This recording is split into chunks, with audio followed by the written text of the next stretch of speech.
This week on Rap in Order, we examine the apex of Lil Wayne's run and ask, was it the greatest stretch of dominance in hip-hop history, or does someone else wear the crown? Court is in session. Welcome to another episode of Rap in Order. I'm first class Regg. And I'm Taurian B. How we feeling today? Good, man. No complaints. Been good couple weeks, in between recording episodes and everything like that. So, Yeah. Same, man. I've been just catching up on some other shit outside of like work is work. Catching up with my mom. I gotta she's reaching that age now where she's just like stuff that she's supposed to be doing. I gotta make sure that she's actually doing it. It's one of those things. Yeah, man. We become the parent. Yeah, it's a little annoying because she's not used to me having to dictate, Right. And she's just like, who do you think you're talking to, young man? It's exactly that. Who do you think you're talking to? Who are you talking to? So it's a lot of this back and forth I'm trying to figure out right now with them. Okay, I get that. Yeah. Maverick is 4 months now, so he has like personality. He's a little charmer. Like whenever I take him places, well, it depends though. I think he picks up on energy because sometimes like when people like look at him and be like, "Hey, how you doing?" Like he smiles, and then sometimes he just stone faces them. I be like, "Damn, I'm like your energy ain't good." Like, that's one thing. The kid will tell you about your energy. Yeah, it's very funny that like I'm like, yo, this kid kind of know. Yeah, and then it'd be the ones that you was probably a little iffy about in the first place, and they just confirm it for you. Yeah, and I'm excited because he'll be able to eat solids soon. So his pediatrician said that we can start giving him solids like now, puree it. Mm-hmm. She just was like, give him like a vegetable first. So I'm trying to think of the nastiest vegetable I can give him because so basically, get used to it. Basically, she said if you give him something that's like sweet that you would like, he's gonna like that. That's gonna set it where he always wants something like sweet and scrumptious. But if you give him something that's like nasty, or you consider nasty, he won't be as picky because then other things. And I was like, but like, what if like the first thing we give him is nasty and then we give him something good? And then he's like, yeah, that first one, don't ever give me that again. Yeah, that happens. I guess it's just a balance of how often you do either or. But like nasty, I'm trying to think of something that I had to eventually learn to like. For me, I didn't always like carrots as a kid. Really? Okay. Yeah. I didn't always like carrots. And then I had to like learn to like them. Yeah, I gotta figure it out. Broccoli, but yeah. We got like a puree machine. So like, we're gonna work on that and just start like doing stuff step by step. But like where we go, so this week that we're recording, we have the Kendrick concert. Yeah. I'm excited about that. It might rain. I think it might rain that day. Okay, I'm glad you said that. So I'll make sure I bring like a poncho. It's supposed to rain this whole week. Okay. But I feel like I actually saw a clip yesterday on Instagram of him performing in the rain. Did you see that? I've been avoiding. I only saw that clip. I've been avoiding shit too. I've been muting everything.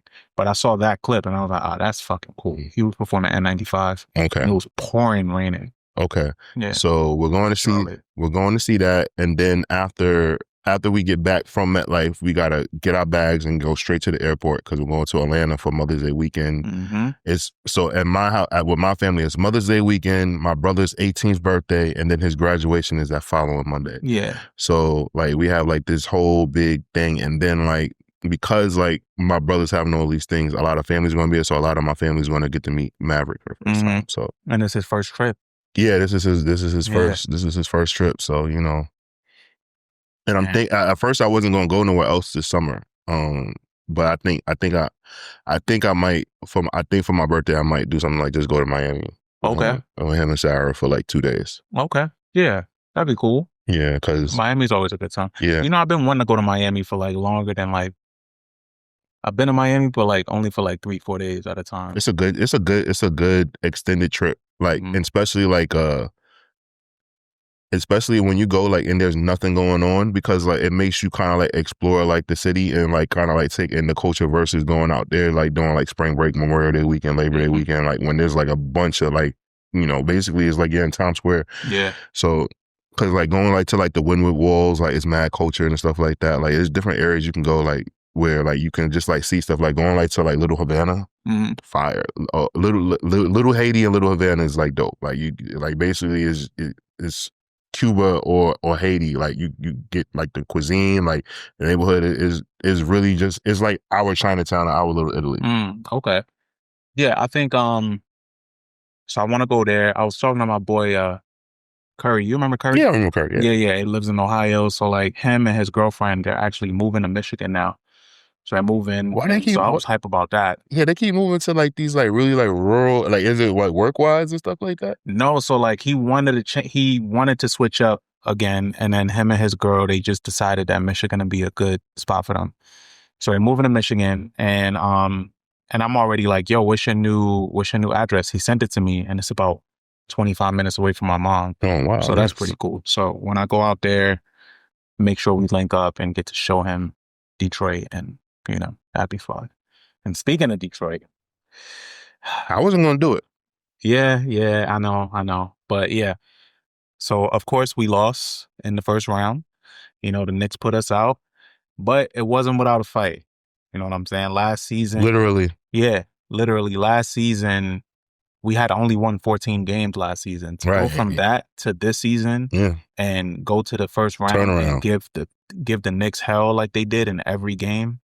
And granted, we lost every game at home, which was crazy, but Yeah, they gave them hell. And y'all be better I next think, season. yeah, and I think next season is really gonna come to fruition for them. Y'all And should sign Kevin Durant. Y'all put y'all over the hump. Durant, how many years do you think he got left though? If he goes to the Pistons, he got 5 left.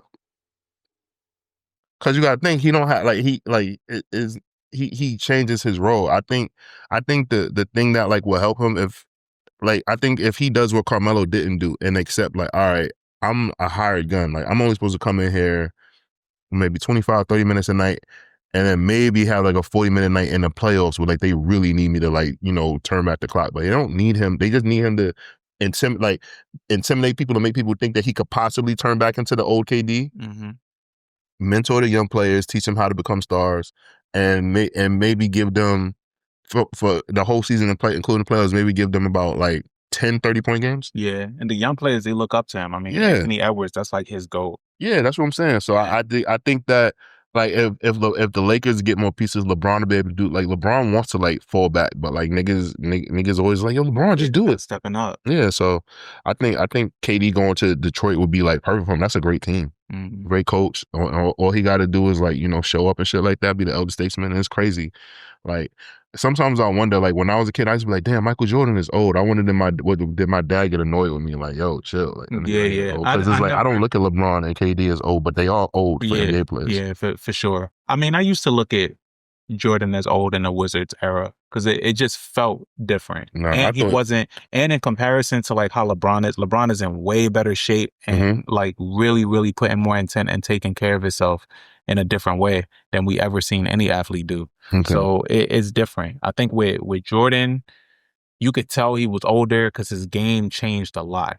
Yeah. Yeah. So, but yeah, that was that. As far as what are we watching right now? I know I've been obsessed with The Studio. Have you caught up? Yeah, that shit's fire. I love it because like for me, it's familiar being on a film set and stuff like that. Like obviously like doing a one shot, that one shot episode for me was like everything because like it really be like that on set sometimes like where somebody is like fucking up the scene and they're literally trying to get it through one set and then it breaks the actor's concentration. Yeah. And if the fucks the actor's concentration, then the actor is like, yo, I need to like regroup. I need to get back into like it was very spot on. Like that was I know that like that really happened on somebody's film set. Mm-hmm. That shit really happened and they over exaggerated and that person's pissed. Yeah, that it's just shot so well. I don't know if you saw the latest episode. I did not, but tell me about it. The Kool-Aid one. So I didn't see the Kool-Aid. Okay, so that's the latest one? Yeah, so the latest one is them doing the casting for the Kool-Aid movie. Okay. And they cast Ice Cube as the Kool-Aid Man. Okay. So like now they have this perfect casting up and they're like, damn, all right, this looks good. And then one of the people was like, I don't know, do you guys think we're playing in the racial tropes with Ice Cube playing a Kool-Aid Man? Mm-hmm. So then they go back and forth. They end up switching the whole casting like over and over and over. And then at the end, he's like, because they wanted to be inclusive. Then at the end, Seth is like, well, let me just go talk to Ice Cube and see how he feels about it. So he goes and he talks to him and he's like, yo, what the fuck you talking about? Like, I'm smart enough to know about the racial tropes and know about how this is perceive. Y'all think I'm stupid? That's offensive. So like they go back and forth on that, but it ended up being like that they cast him as it, and then they go to Comic-Con and announce it. Somebody stands up and they're like, "Oh, we heard that you guys are gonna substitute using humans for AI for like some of the like animation and stuff like that to handle." And so they ended up getting in trouble for that and not the racial tropes. Yeah, so it was really, really, really well done. I've already watched it twice. It's really good. I love what him and Evan Goldberg are doing. Like, Yeah, it's fucking dope. that partnership is crazy. Um, what else? What are you into right now? What you watching? Right now, shit, I think I've been at a standstill. I just been like watching, I don't know why, but I've been watching like old 90s action movies and stuff like that. So like the other day I watched Air Which Force one? One Okay, okay. with Harrison Ford. Damn. And it's just mad funny because like when you look at the cast, you're like, damn, like they really had like a rotation of the same people just playing the same characters over and over again, just making like multiple movies and shit Yeah, like that. people was on fire, bro. Yeah, so I watched that. I watched Crimson Tide with Denzel Washington and Gene Hackman. Mm-hmm. I watched Under Siege Steven with Steven Seagal. Seagal. Like I just like I don't know. I just went on like I've been like on like a 90s binge. Yeah. Like whenever I have like the downtime or the bandwidth to like just like sit down and like watch something and like not think about it or whatever like Right. that. Well, shit. Speaking of like watching things or whatever, I know last time we recorded, Sinners wasn't out. Okay. So, Talk of course, about it. we've seen Sinners. I haven't seen it, but talk about You it. didn't see it? Baby. Oh shit! I don't know why all this time I assume you saw it. Because like I was, but then Sarah said that she wanted to see it, so Okay, I didn't want to okay. like, and she let it be known. And then the other problem is that Sarah wants to see it in 70 millimeter Yeah, and that shit. IMAX, Yeah. and it's only at one theater in New York City, and Mhm. it's sold out for like weeks. And then they re-released. They did a re-release, and then Mhm. that shit sold out too. Right. So like we're going to Atlanta next week, right? And she's like, they don't have 70, and I'm like, yo, like, we just Yeah, need to like just let's just watch that let's just shit. watch it. Yeah. But like I've heard enough about it, like I've seen enough people's like conversations about it, and heard enough about it to understand like, okay, like I know what I have an understanding of what's going on, whatever like Yeah, that. So I yeah. see that the latest argument is that so Smoke is the one that has like the heavy set girlfriend. Mm-hmm. So people were like, they thought that she was his mammy. Yeah, that's what people were saying. Yeah. But I mean, if you think about it back then, at that time, like women did look like. Yeah, exactly. Exactly. But it's a bigger conversation of you think that way because this is not a normal setup for love interest that you see. Okay. So that's probably why people think that way. Um it's annoying, so it just means that we just have to normalize dynamics like that more. Yeah, like I saw that and I was like, I got mad on stuff like Yeah, it's just that. it is what it is. But the movie is incredible. I don't think it's overrated or that it could be better or like there's like little nitpicky things that people have been bringing up, but I think it's really good.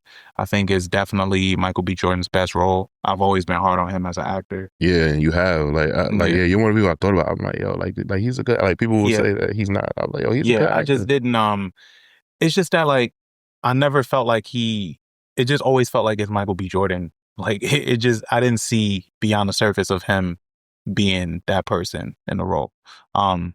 And there's bigger names that are able to do that. Like Will Smith can really dig into a character and not be Will Smith anymore, you know. Hmm. So I don't really get that from Michael B. But with this role, I feel like this was his most challenging. Right. And I feel like he takes it serious. I feel like he takes it serious enough to where he's gonna get better and better. And I'm invested in that progress for him because I think That's he's dope. trying. I think I think what happened is that like he got pretty much, people were telling us he's going to be the next Will Smith, and I think that's what fucked him up.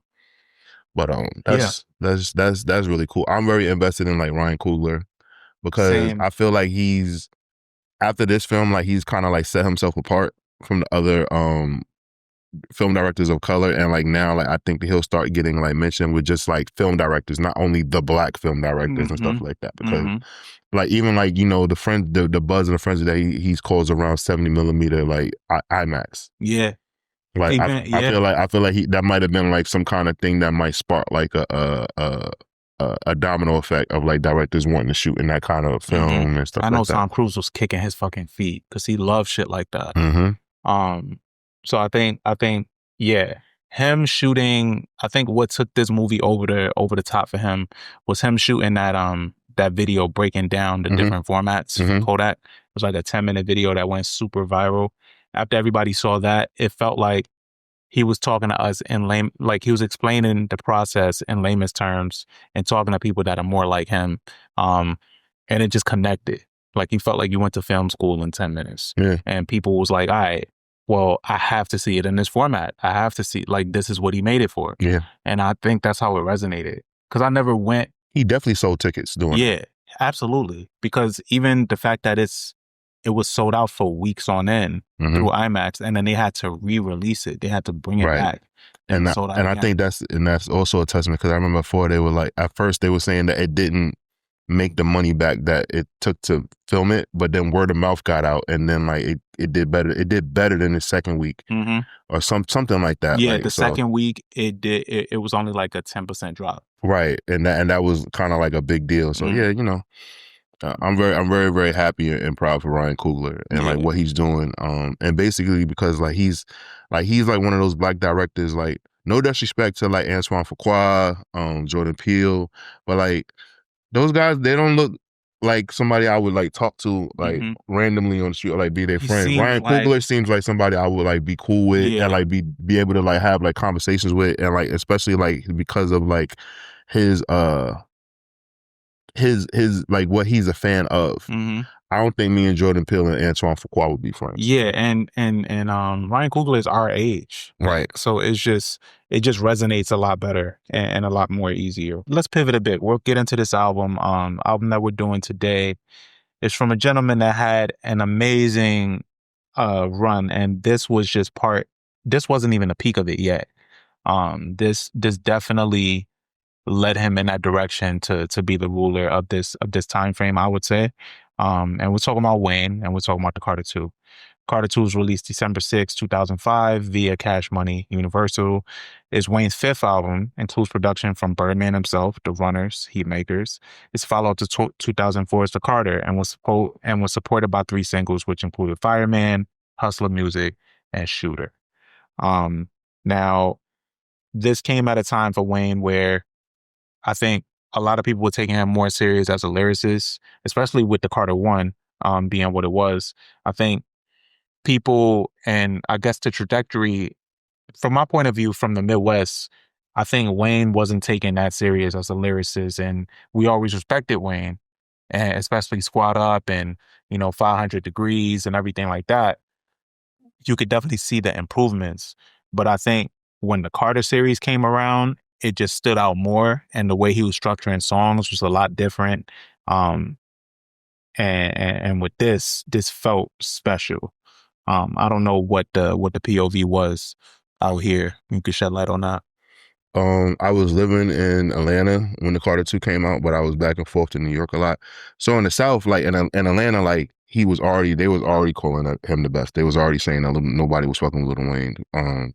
So in Atlanta, it wasn't that that's funny. So in Atlanta, there was confusion because he basically took like a more of a Northeast sound and like he slowed down his rapping and kind of like toned down his accent. Hmm. So like a lot of people in Atlanta were kind of upset, like, yo, why he trying to sound like New York motherfuckers, like this and that.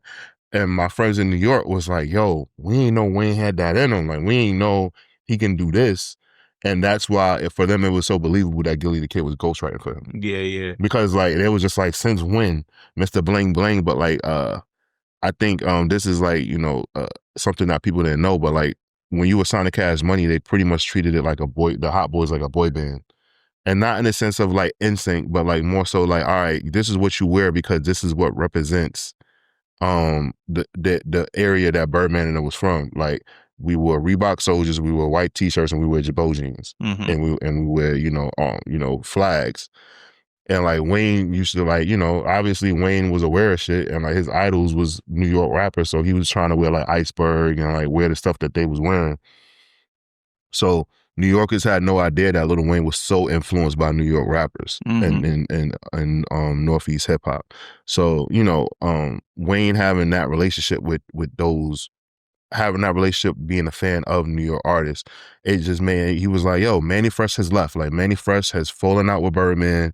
So we scrapping this album and we gonna work with the art. Like, it's just me. Like, basically, that's what he told Birdman. Like, yo, it's just me. Let me just do this. Like, what do you got to lose? Like, you already lost your in-house producer. Right, right.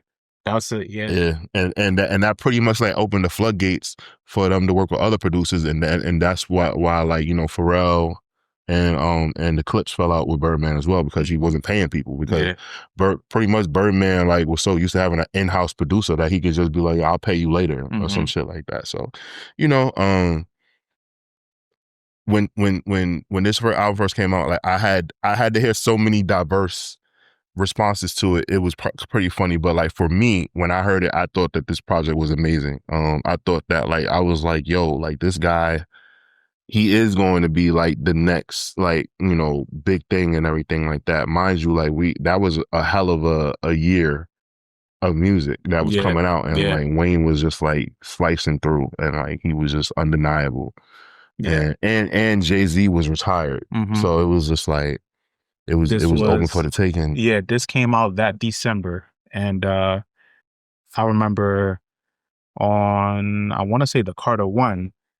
Yeah, Carter One. The song "Bring It Back" that Manny Fresh did, and at the end of that, he said "Best rapper alive since the best rapper retired," Mm-hmm. and I was like, that was right before. And when he said that, everybody was like, "Oh shit! All right, that's his claim. Bet. Let's see what he do with it." Mm-hmm. And then on this, to have, of course, we're gonna go through some of the highlights here, but best rapper alive, official stamp, right? That Would you song. harkening back to the Hot Boys, would you say that like Lil Wayne is kind of like the Michael Jackson of rap? Came up in a popular Mm-hmm. group breaks up, he goes solo, comes a megastar, right? Comes the biggest star in his profession. And then like, the other group members always want to go back on tour and he really don't want to And he do it. don't want to do it because he's like, I'm past that. Yeah. And Carter I'm Three's not a his kid no thriller, I more. guess. Yeah. Hmm. Never thought of that. Like when people hear it, they be like Michael Jackson, but it's just like he's a child star. Yeah, yeah, yeah. It's a good comparison. I think I'm not saying like it's identical, but I'm just saying like his journey coming up, because we watched him grow up. Like it's just that it was like he's just the very like he's the hood alternative of what Mike could have been. But I'm just saying like he had a kid young, like all these different things that he did. But like we watched the progression. Like we watched Lil Wayne go from like this like cute short frog voice kid to like this rapper with tattoos everywhere, and then his influence on like rap. Like look at Playboy Cardi. Playboy Cardi basically cosplays as Lil Wayne. mhm. Like and like even his whole era. Like so many I Am rappers. Music. Yeah, like That's all Wayne. yeah, like there's so many rappers like that I could say that, like Lil Baby, shit, 21 Savage, who else? Let's see who else like we got here. Shit, Gunna, Young Thug for sure. Mm-hmm. Like, like there's like a lot of artists that like he has like influence to be, from his like his learning tree and stuff Yeah, I'd like say that. he So, influenced Future too. and then like even like what he did, like 50 and Cameron revolutionized like rap mixtapes. So like Wayne like took it to like a whole Next nother like level. level. Next fucking level. That's true. That's a Yeah. good point. Yeah. And think about it, like this album, right? Debuted at you said debuted at number 2 on Billboard. That's also like crazy. Like remember like back then, like you would debut at number 2 and still go platinum. Yeah. Now if you debut at number 2, like you're basically like that's it. Like shut everything down. Yeah. Like you did Yeah. nothing. You did nothing. You could debut in the top 10 and still sell like 200,000 copies Mm-hmm. back then, because it was nothing to sell an album. It was nothing for people to physically go and buy an album. I miss like Empire with not Empire Records, the place that was on 14th Street. What you call it, Tower? Yeah, Tower Records. I missed that Tower place. Records? Yeah, Yeah. bro. It was on 42nd. It was one on 42nd, it was one in Union Square. Mm-hmm. Let's see, next thing, like so hip hop at this time was sounding like, so Kanye released Late Registration, 50 released The Massacre, Jeezy's debut album, The Game's debut album, Common Draw B, Paul Wall dropped the album, The People's Champ. Gucci Mane had music everywhere. Mm-hmm. And I can't remember, but like T.I.'s Urban Legend was out around this time. That was 04. Oh, 04 was Urban Legends. Yeah. No, Urban Legend was 04, 05.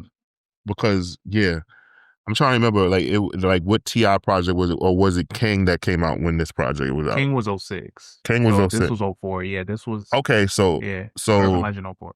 And okay, so it was sandwiched like so both those albums was like so Urban Legend and King was like sandwiched the Carter 2 because the Carter 2 came out between both these albums, but like yeah, like those like they like this is what music was out during this time and like dominant and like Wayne was just like cutting through. Like I remember I played hustler music so much, bro.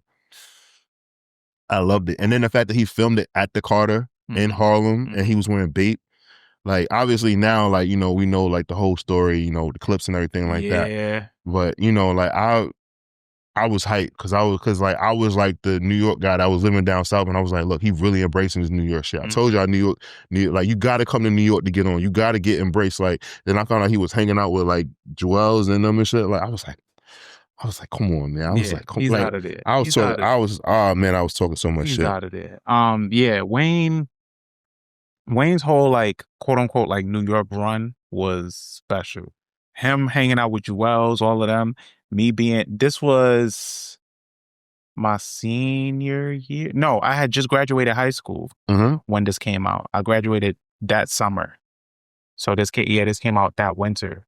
But Wayne was already on a tear, man. I think he was on Soldiers with Destiny's Child. Yeah, he was. That previous year. Handpicked by Jay-Z.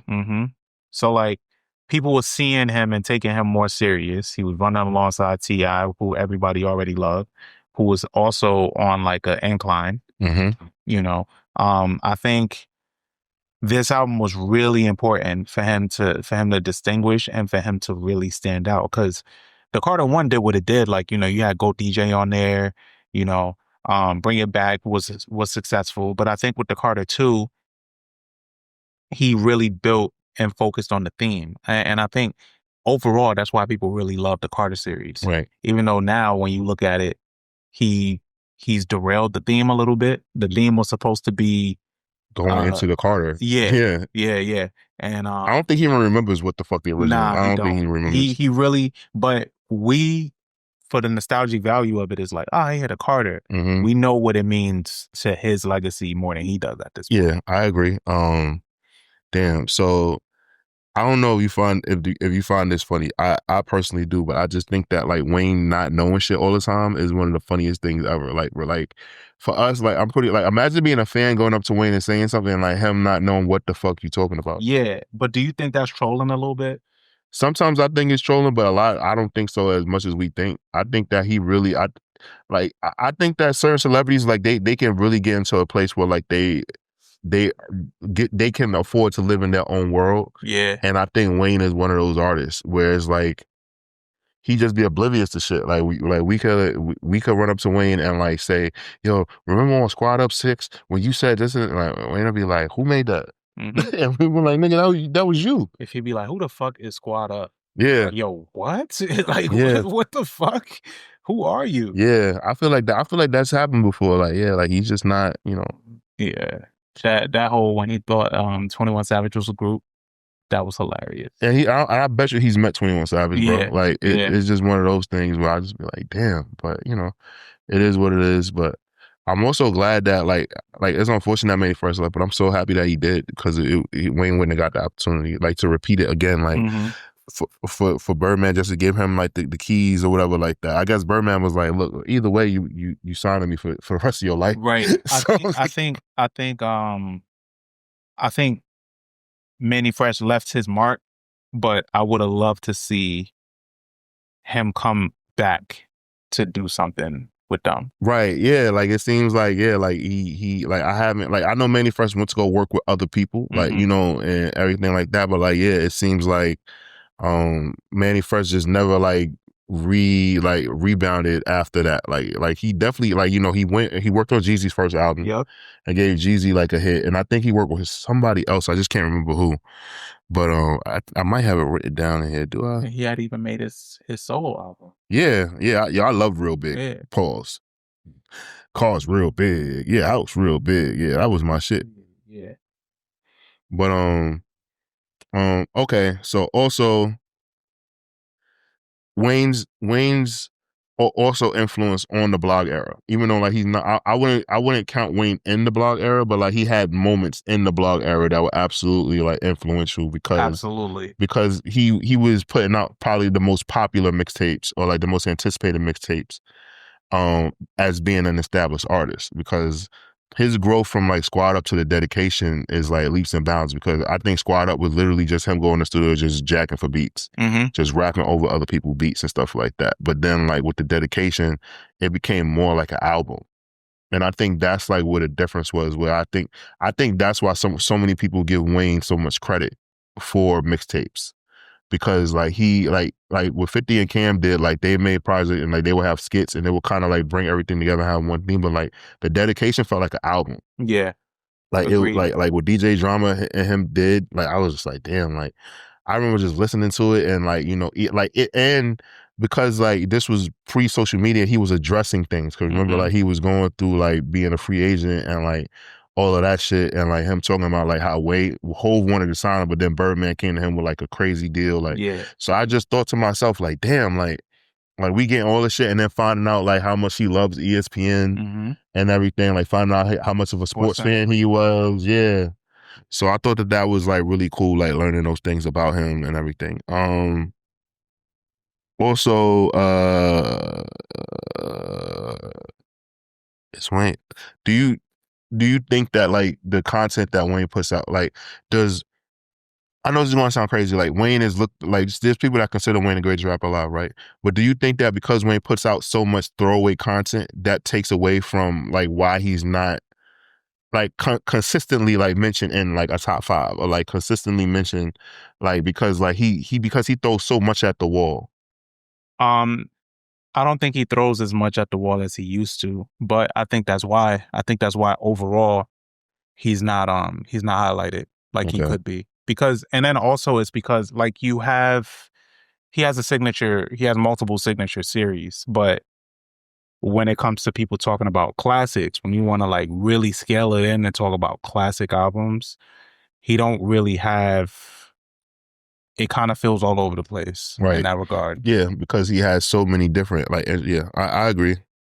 Um I just like I was like, I'm writing my notes and stuff like that. I'm just like, damn, like it's one of those things where I feel like, Jay-Z is always mentioned. I feel like Jay-Z and Pac like are the two artists that are probably mentioned like the most, right? Jay-Z for his longevity, Pac for his prolific music ability to put out music, right? Yeah. And sometimes like I just think to myself like, damn, like with Wayne, like he kind of has accomplished both. Like he has the longevity. His career spans over 20 years. Like he could put out 2 albums a year if he really, really wanted to and need to, and we would never say he fell off. So like that's why I was just like, I wonder, is it because it's like he like has like a cartoonist like look, or like is that he's not like Wayne is competitive, but he's not, because like Wayne isn't battle tested. Yeah. You know what it is too? I think it's also because like the people that you name, they have full songs that resonate, choruses, everything. Wayne has never been good with choruses. Yeah. His superpower is actually making songs with no hook, no chorus. He opens his album with The Mob. The Mob is great. It has no hook, no chorus, and it's over 5 minutes long.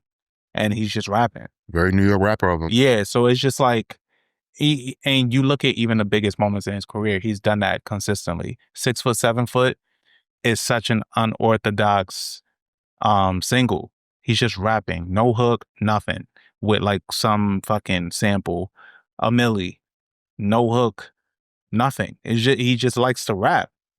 And if you put it, and if you left it to him, his career would be just full of just those. I think building out a song structure is not easy for him.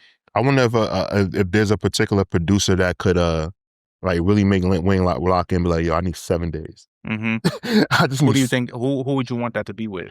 I mean, it'll never happen, but the person that will do it is Pharrell.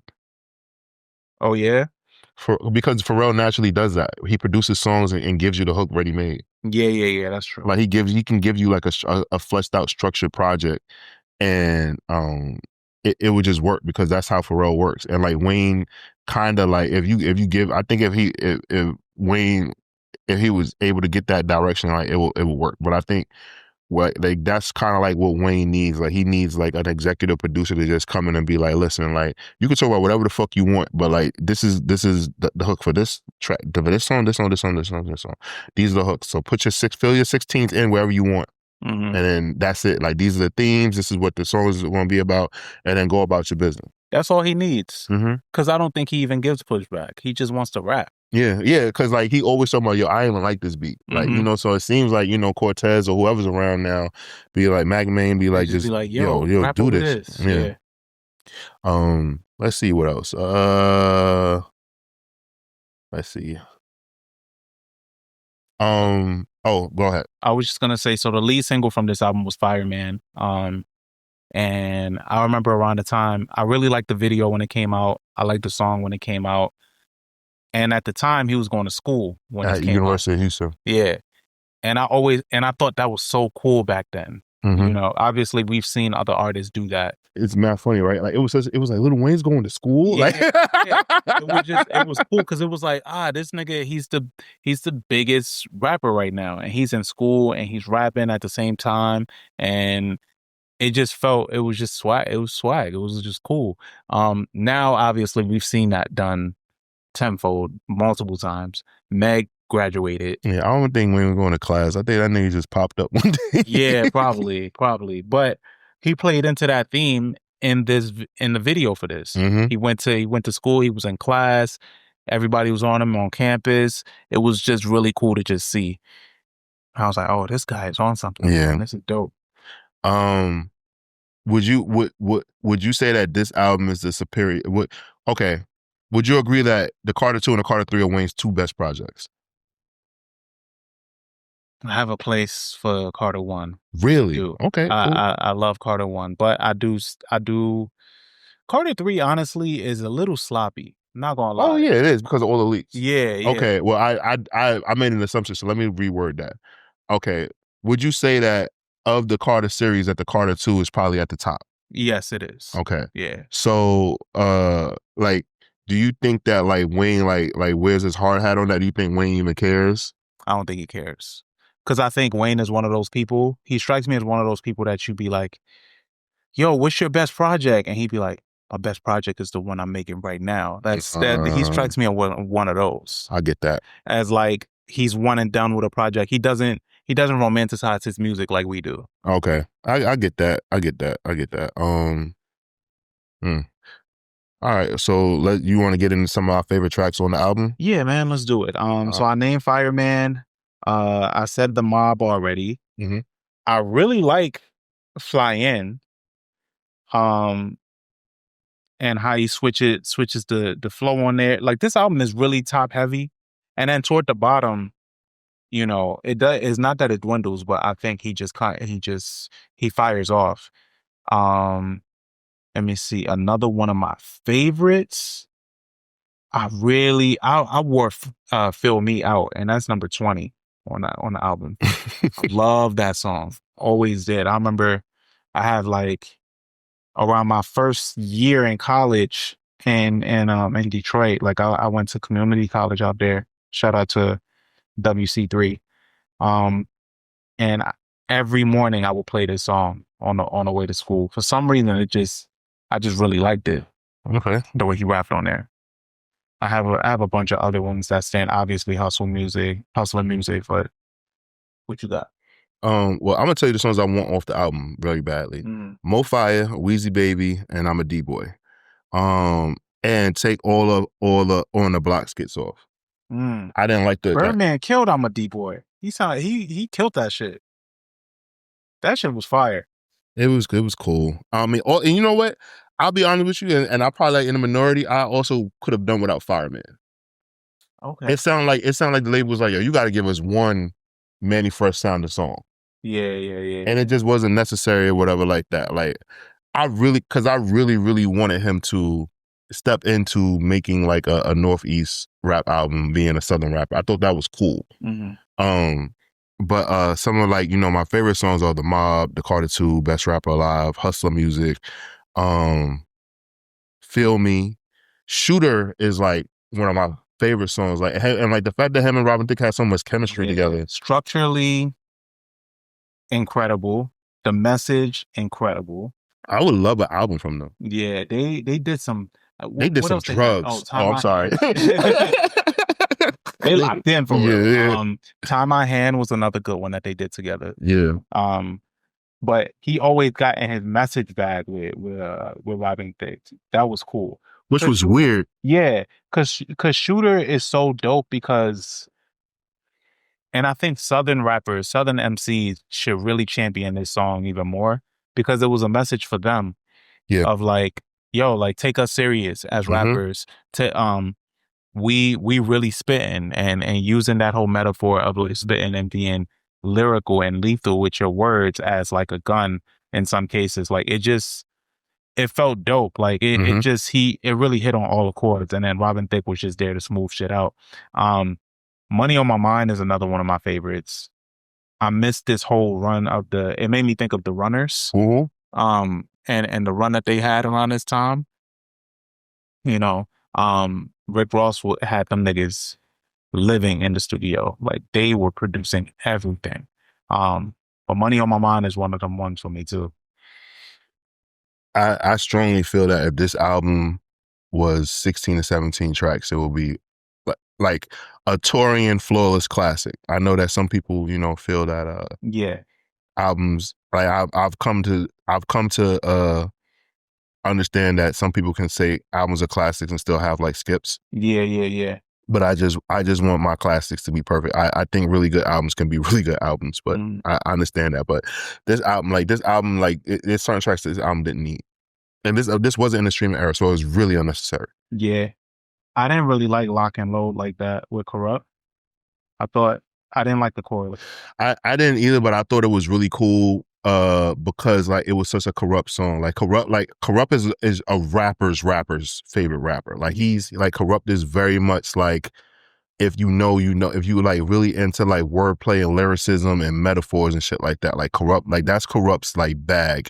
So, and I think like it's really cool that like Corrupt is like one of Wayne's favorite rappers, Eminem's favorite rappers, Kendrick's favorite rappers. Like people pay homage to Corrupt. People love Corrupt. Yeah, they do. I think another one on here was where is it? Well, we talked about Best Rapper Alive. So you know who did the scratches on Best Rapper Alive? Premier? DJ Khaled. Okay. Yeah. I didn't know that. So he's a real DJ. I mean, yeah, he is a real DJ. It's just like now he don't have to do that shit no more. But yeah, he ain't got to do that shit no more. But yeah, there's like, this album is interesting, man, because when you look at it, it's like, all right, let me dig into this. But it just really just flows. Oh yeah, it flows so like well. I had so many commutes where like I would play it. Like one day I walked from here, where I live in Harlem, guys, all the way to Soho. So that is about a 7-mile walk. Yeah, with my son in the stroller, and like like I would have listened to the album over 3 times before I got to Soho. Like just running it back, like listening to it. That's amazing. Yeah, man. Like Wayne is not like the deepest rapper. So like when he decides to really, really give you some messaging, like i.e. Shooter or what's another one on here that he had? Or when he just decides to get in a bag of like talk of something focused, like receipts, where he has a topic of discussion. Those are my favorite types of Wayne. Obviously, you already know he's a fucking alien. He can just rap. Grown Man is my shit too. It sounds like some Rockefeller era type shit. It do. Yeah. And then, Hit 'Em Up. My brother used to play all the time. Who? Shaywan or Z? Z, yeah, that's a very Z song. Yeah, he would play that all the time. So I actually got tired of that one. Still, but I like it on a re-listen. I like it now.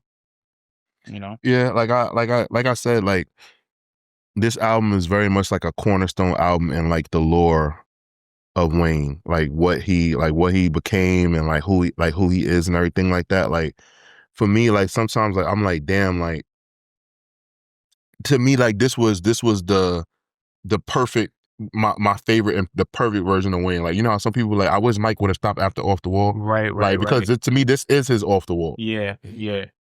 So I think that like I'm like damn, like I wish like whatever was going on, like but it's like it was inevitable. Like he was becoming too big of a star. Like he was Hmm. crossing over, and then like when he put out, you know, the Carter 3 and Lollipop came out, it was over. He was out of here. It was a wrap, and he really did the groundwork for himself Mm-hmm. because when Lollipop came out, before that came out, he was still doing all those features. He was Right. still doing features. He was doing mixtapes. He was popping up everywhere. So like when Lollipop came out, it was like, oh, we have to support Wayne. I remember Kanye had his blog, Mm-hmm. and Kanye was writing on his blog like, yo, we got to support Wayne. It's coming out on this date. Let's get him. We can get him to 1 million the first week. And I thought that was so fucking cool. Yo, bro, what happened to that nigga? I don't know. It was so cool. Like, And I do you remember when think it that sold. somebody was go like I feel like when like I'm sorry, like because like Kanye used to be like a coherent person Hmm. and like do things like that, and like I'm like yo, like I feel like drugs, paranoia, that fucking laughing gas, like all of like and so whatever trauma he's going through has like warped his brain to like no coming back because like he used to be a functioning human that had Yeah. common sense Yeah. that cared about other And people. showed Yeah. mad love to people. Like even him doing that shit with Wayne, that was just so cool to me. And he would have a section on his blog called like Fresh to Death, and it would highlight somebody that he thought was so fly. Like, and you know it was him too, because it would be mad typos when he's writing it. I remember one time he highlighted Solange and talked about her and what she was wearing and all of this shit. And I was like, yo, this is so fucking cool. Good, It's bro. just not like this anymore. But anyway, Right. um Yeah. Sorry, yeah. guys. But yeah, no, Wayne has a lot of cool moments on here where he just wants to prove that he's an MC through and through. Like he can rap. I think song structure is not a song that I mean, Wayne is not an artist that I would run to for that. If I just want to hear a nigga rap, that's what he's for, and that's what he's gonna give you. He's not gonna let you down. And this album has some of his best moments to date. It did. It Mm-hmm. did. Like I said, like I thoroughly and I thoroughly enjoyed this project and like I'm probably gonna like revisit it more Mm-hmm. because like it was just an album that where I was just like, yo, like I could really like play this album down and like be satisfied with it. And like it also makes me realize like I already mentioned like the influence that he's had on other artists and stuff. Mm-hmm. But like you like we really have to like think about like the like how like it was such a linchpin for certain kids because to like my little brother who's going to be 18 in a week, like Little Wayne, like when he was born in 2006. Mm-hmm. So for Thomas, like in Thomas's mind, like I think Thomas looks at Wayne the way I look at like LL Cool J. That's crazy Yeah, that's why. because Wayne is very like young at heart. When I was growing up, like we all thought like LL Cool J was a 40-year-old man our whole lives. Yeah, yeah, facts. Facts. Yeah, exactly. So it's just one of those things where it's just like, damn, like Yeah, that's insane. Yeah, I was catching up with my niece yesterday, and just she was telling me about some of the music that she listens to and shit, and I'm like, man, this is crazy. I feel so old, man. This is they'll like she do was it. born in 2004. Wow, Yeah, so she's 21. You know, um, wow. so her perspective on music and all of that shit is just so different. Um, so have you checked this person out? And I'm like, yo, who the fuck is that? But Yeah, I'm gonna listen to I it. remember Thomas put me on to this kid named La Tyler. Oh, La Tyler, yeah. Yeah, but Thomas was early with it Hmm. when he told me. I was like, "Who the fuck is this?" And Yeah. I'm like, Yeah, La Tyler. I've seen him around. Um, but yeah, man, I think you wanna get to your rating. "Oh, for this project, Hmm. yeah, no problem. 4.5 waffles out of 5. Ooh. Like I said, like it's just because just because an album isn't a classic album, right? it's not that the album isn't good. Like this album was good, it was groundbreaking, it influenced people, but those skits and those 4 songs that I named, like just don't allow me to say that this is a perfect album in my rating system. A couple people gave me feedback on how I rate albums, and I just want to make it clear, like we all could like rate albums like on a different scale, but I just think that the word classic is like a sacred word. So that's why I just want to give an explanation and just make it clear that I do think that this is a great album. It's an album that I listen to regularly. It's not trash by any means. I just think that it's the best version of a non-perfect album. Okay. I'm comfortable with that. That sounds good. I will give this album a 3.5. Okay. No doubt about it. So I'll just read what I wrote. I said, no doubt about it, this album raised Wayne's profile. His contemporaries took him more seriously, and he's proved he deserved it all. The album has its fillers, but overall it helps shape Wayne's legacy. So it's a really big part. It plays a huge part in that last sentence, right? And I think the only thing that it suffers from is some of the focus that I always want to see from Wayne that I kind of just never get. But then at this point, you can make the argument that that's just what kind of artist that he is. I think this album is Wayne like operating at his sharpest. I think it only really suffers from being so long and having the filler that it has. Like you got songs like Get Over or what's the other shit that I hate on here? Weezy F Baby. You got like just certain songs on here that I'm like, all right, bro, you didn't have to put this. If he was focused on making a concise album, I think this would be that one. And even though he didn't focus on that, this still manages to show some of his brightest moments as a rapper and as an artist. Right. Yeah, I think like to piggyback on what you said, like a lot of this stuff like happened for like the best with Wayne, and like I think that like he was able to like create like a lore for him in like so many different lanes, because there's some people that only listen to like the Carter albums. There's some people that love Wayne for his rock albums. There's some people that like Wayne for his old Cash Money shit, and then there's some people that only like mixtape Wayne. And there's some people that just like feature Wayne shit. Like there's so many versions of him. That's why I'm just like, yo, like this dude like really is like a huge rock star. I think there's 2 things that like kind of like messed up Wayne's trajectory in his career: going to jail, and then like the legal battle with Cash Money, and like the amount of time that it took to put out the Carter. Was it Carter 5 or Carter 4? Carter 5. So, I think those were like 2 things that just happened, and shit. I guess a third thing is like, his lean addiction. Yeah. But I think that like he really, like Wayne really is probably like the biggest like rapper. But it's just that like, also when he went to jail, he had signed Drake and Nicki Minaj. So like it was just things that like it was just like the way things happen. Like he was away, and like they were able to like grow on their own without him. Like kind of, it was like a gift to them, but a curse for him. Right. Because like Drake was able to surpass him, and like that's his artist. But at the same time, it's like, damn, like so quickly, like he kind of like took his shine. That's kind of like he was only gone for a year. Yeah, like imagine if like when LeBron was in Miami, like they signed Kevin Durant. Like, you know what I'm saying? Like hey, like this gap is being closed way too soon. Yeah, it feels like such a blur that happened. That Wayne was even in jail for that long. It just don't even seem real, because he still had so much music out. Yeah, that's what I'm saying. Like it just is, and he had to like really get back. Like I'm pretty sure psychologically, I probably fucked him up. Yeah. But yeah, those are our ratings. We encourage you, of course, to listen to this for yourself and let us know what you think. I would love to know what you guys think of this album, how you think it's stood the test of time, or if it's your first visit.